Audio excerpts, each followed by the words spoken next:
Hello friends, कैसे हो आप लोग। फ्रेंड्स, बहुत ही इंपॉर्टेंट ये वीडियो है प्रीपोजिशन का। इसमें बहुत सारा कन्फ्यूजन होता है, जैसे ऑन, ओवर और एबव में बहुत सारे बच्चे कन्फ्यूजन हो जाता है। किसमें? तो ऑन, ओवर और एबव में, ठीक है। और तीनों का ही अर्थ होता है के ऊपर। ऑन, ओवर और एबव, ठीक है। तीनों का ही क्या हिंदी होता है? के ऊपर या ऊपर, ठीक है। तो सबसे पहले हम समझते हैं ऑन का प्रयोग कहाँ होता है, ठीक है। इन तीनों का तो हिंदी एक ही होता है, लेकिन ऑन का प्रयोग होता कहाँ है? तो ऑन का क्या होता है प्रयोग? देखिए, ऑन का भी हिंदी क्या होता है? ऊपर या ऊपर, यानी के ऊपर या ऊपर, ठीक है। जैसे आप देखेंगे, a cat is on the bed, यानी a cat is on the bed, एक बिल्ली बिछावन पर है। तो बिल्ली कहां पर है? बिछावन के ऊपर है, यानी बिछावन को क्या कर रही है बिल्ली? टच कर रही है ना। तो यहां पर क्या हुआ है? ऑन का प्रयोग। तो दूसरा एग्जांपल क्या है? A ball is on the table, यानी एक गेंद जो है वो टेबल पर है, यानी टेबल को क्या कर रहा है? स्पर्श कर रहा है, टच कर रहा है, छू रहा है, इसलिए यहाँ ऑन का प्रयोग हुआ है। उसी प्रकार से तीसरा क्या कह रहा है example? A cat is on the table, यानी sorry, a book is on the table, यानी बुक भी जो है कहां पर है? ये टेबल पर है, यानी टेबल को बुक क्या कर रहा है? टच कर रहा है। किताब क्या कर रहा है? टेबल को टच कर रहा है। जो टच कर रहा है उसमें क्या यूज होता है? तो ऑन होता है यूज। क्या होता है यूज? ऑन होता है, ठीक है ना। तो शायद आपको कंफ्यूजन ना हो, यानी किसी वस्तु को जब टच करता है, यदि उसके ऊपर हो और टच कर रहा हो, तो उसमें ऑन का यूज होता है, ठीक है। दूसरा देखते हैं। दूसरा है यहां पर ओवर। तो दूसरे के बारे में समझाता हूं। ओवर यानी ऑन, मैंने पहले ही बताया था। ओवर और एबव, ये तीनों ही मीनिंग का क्या अर्थ होता है हिंदी? ये है के ऊपर या ऊपर। तो मैंने इससे पहले ऑन का समझाया था। अब चलिए यहां ओवर। तो ओवर का प्रयोग क्या है? के ऊपर के अर्थ में होता है, यानी ऑन, ओवर और एबव तीनों का ही अर्थ होता है के ऊपर या ऊपर के अर्थ में। जैसे एग्जाम्पल के तौर पर देखिए क्या कहता है। A fan is hanging over my head, यानी एक पंखा मेरे सर के ऊपर लटक रहा है। यानी पंखा क्या है?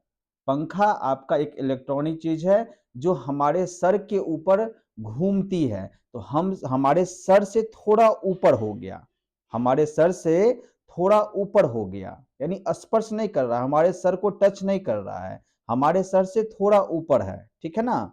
उसी प्रकार से अ bridge is over the river, यानी एक पुल जो है वो नदी के ऊपर बना हुआ है, नहीं नदी से तो टच नहीं कर रहा है पुल, नदी के ऊपर बना हुआ है। तो इस प्रकार से ओवर का प्रयोग होता है, यानी थोड़ा ऊपर, यानी कोई वस्तु है उससे थोड़ा ऊपर के लिए ओवर का प्रयोग होता है।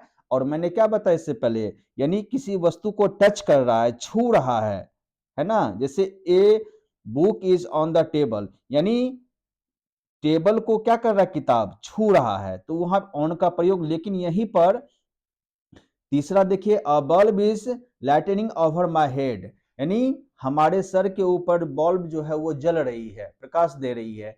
तो हमारे सर पर तो बल्ब नहीं जल रही है, हमारे सर के ऊपर, यानी थोड़ा ऊपर, ठीक है ना। तो ऑन का प्रयोग स्पर्श के रूप में होता है। ओवर का प्रयोग थोड़ा ऊपर, यानी किसी चीज के थोड़ा ऊपर के अर्थ में होता है।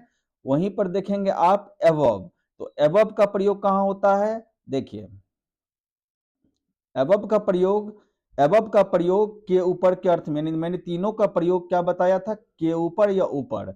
तो एबव का यूज कहां होता है ये समझिए।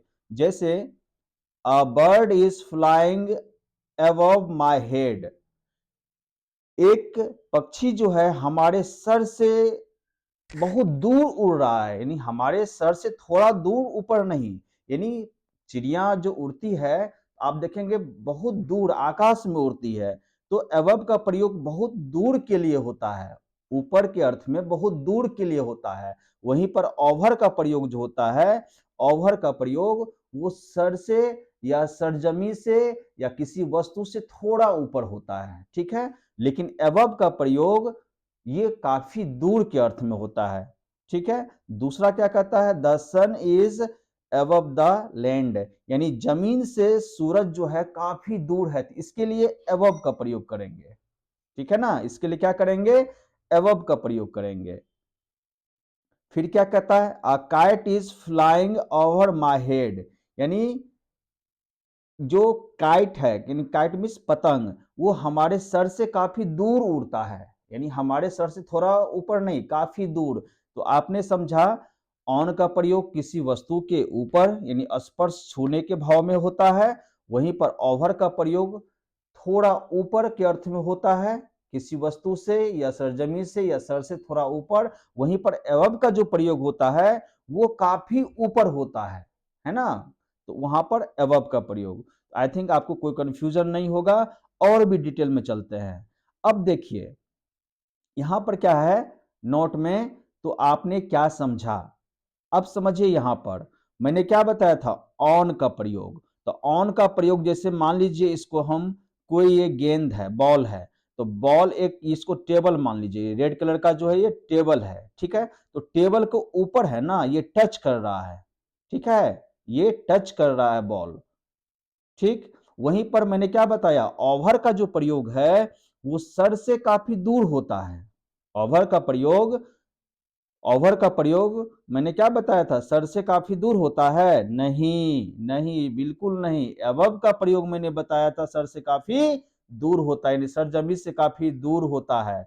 ओवर का प्रयोग क्या मैंने बताया था, थोड़ा ऊपर। मान लीजिए ये टेबल है, ये क्या है, टेबल है, और टेबल के थोड़ा ऊपर, थोड़ा ऊपर, जैसे ये बॉल है, बॉल, ये बॉल है और ये टेबल है, तो इसके थोड़ा ऊपर है ये, ठीक है, इसके थोड़ा ऊपर है। वहीं पर एवब का जो प्रयोग है ये देखेंगे आप यहां पर, तो एवब का प्रयोग यहां पर देखिए, ये टेबल है और यहां से कितना दूरी पर ये बॉल है ना, बॉल मान लीजिए, या यहां पतंग इसको मान लीजिए। तो इस तरह से इस तीनों का यूज होता है। तो ऑन का प्रयोग किसी वस्तु को स्पर्श करने के भाव में यानी छूने के अर्थ में होता है।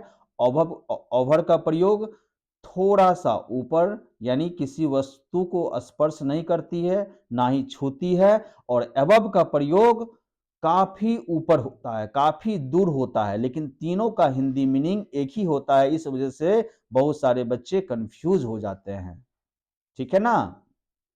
तो इस तरह से इसका यूजेज है। और कहीं भी दिक्कत हो जरूर कमेंट्स कीजिएगा, और अच्छा लगे जो लाइक और सब्सक्राइब कर दीजिएगा, ताकि इस तरह का वीडियोस आपको बराबर मिलता रहे। Okay, take care.